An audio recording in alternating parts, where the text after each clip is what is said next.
भूसाल नपा प्रभाग क्रमांक 17 के साथ साथ अल्पसंख्यक प्रभागों के करदाता आज भी मूलभूत सुविधाओं से महरूम है। एक प्रभाग छोड़े तो दूसरे अल्पसंख्यक के सभी प्रभागों के करदाताओं की आशा उम्मीद मट्टी पलीद हो रही है।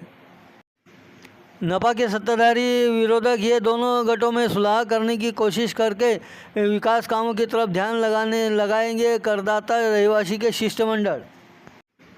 नपा के भूसाल सभा में एक प्रभाग को छोड़े तो दूसरे अल्पसंख्यक प्रभागों के करदाताओं की आशा अपेक्षा मट्टी में मिलती हुई सभा से दिख कर आ रही है।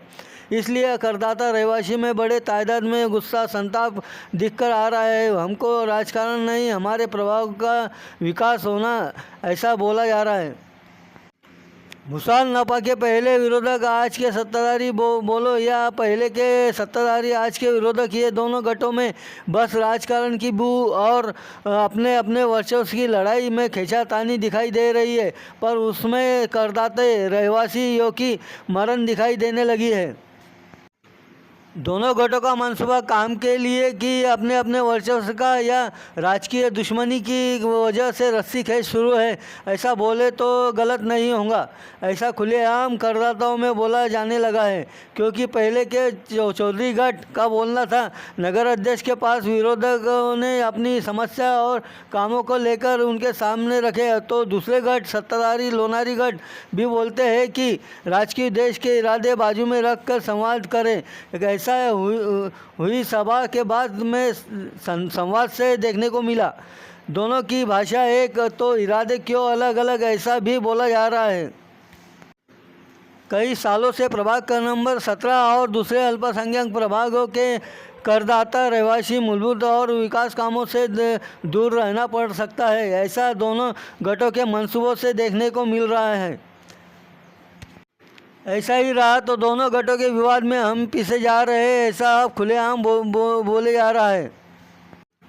दोनों गठ दिखाने की कोशिश में रहे कि हमें उन प्रभावों की बहुत ही फिक्र है, पर कोशिश नाम को दिखाई दे रही है। इसी को मद्देनज़र रखते हुए करदाता और रहवासियों का शिष्टमंडल ने ठान लिया है कि अगली शिष्टमंडल की मीटिंग आखिरी मीटिंग लेकर दोनों गठों में सुलह करके विकास कामों की तरफ ध्यान दिलाने का काम एक मंच कार्यक्रम के माध्यम से करने की कोशिश शिष्टमंडल करने वाला है। और तब भी अगर दोनों गठ सुलह के लिए तैयार नहीं दिखाई दिए और एक गठ तैयारी दिखाया और दूसरे गठ ने विरोध किया, तो वो गठ बस नाम का ही है, उसे रहवासियों से और उसकी मूलभूत सुविधाओं से कोई लेना देना नहीं है, ऐसा समझे तो गलत नहीं होगा।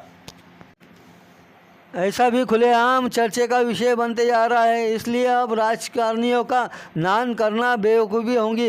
अब शिष्टमंडल मुख्याधिकारी या जिलाधिकारी इनको अमन और शांति की कायदे के चौकट में रहकर घेराव डालकर हमारे प्रभाव का दौरा करके कोई भी निर्णय ले, ऐसा प्रामाणिक कोशिश करेंगे। और जब भी उसका हल नहीं निकला तो राजकारणी बोले या प्रशासन खुद करदाता रहवासियों को उनके हाल पर छोड़ना चाहती है, ऐसा सभी के सामने आ ही जाएगा। हम कर भरते हैं राजकारण या नगर सेवक या नगर अध्यक्ष को नहीं, बल्कि कर भरते हैं हम प्रशासन को। फिर भी रास्ते पर उतरने के लिए हमें मजबूर किया जा रहा है, ऐसा समझकर करदाते वो अब आक्रोश विशाल मोर्चा नपा में जाने की तैयारी में दिखाई देने लगा है। ऐसा करदाताओं के उमटने वाले गुस्से की वजह से समझ में आने लगा है।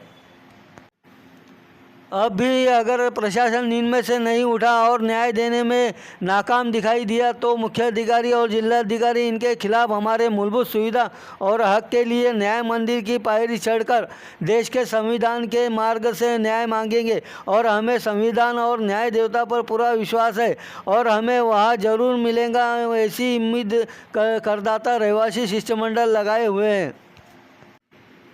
इसके पहले जो आक्रोश मोर्चा निकाले जाने वाला है और उस दरमियान कुछ भी ऊंच नीच होती है तो उसका जवाबदार प्रशासन को ही समझा जाएगा, ऐसे अब खुलेआम बोला जा रहा है। भूसाल प्रभाग क्रमांक 17 के साथ साथ दूसरे अल्पसंख्यक के करदाता रहिवासियों का हित देखने वाले और ऐसा लोगों में कहने वाले राजकारणी और प्रशासन ने संविधान ने दिए हुए अधिकार से अपने अख्तियारी में रहकर अधिकार का पूरा उपयोग करके न्याय दे या तो फिर ऊपर मजकूर के अनुसार कायदेशीर संविधान के राह पर हम अपने न्याय हक को लेकर लड़ाई देंगे। ऐसा करदाता रहवासी शिष्टमंडल के ओर से बोले जाने लगा है।